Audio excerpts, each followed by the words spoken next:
What's up, world? Thanks for jumping in for another ride. It is a Saturday morning. Colin and I have hopped in the 2014 Shelby GT500 and we are heading out to the LMR Cruise In out at the Texas Motor Speedway. So buckle up. This should be a fun ride.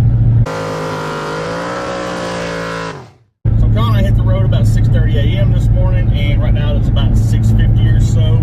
And so we waited a little while to go ahead and bring you along for this ride because, well, we didn't have much daylight. So now that we have some daylight, we wanted to go ahead and bring you along out to the LMR Cruise In. And so if you'll stick with me for just a moment here, I want to talk to you about two things. And so first thing is, as of this morning, we are officially 110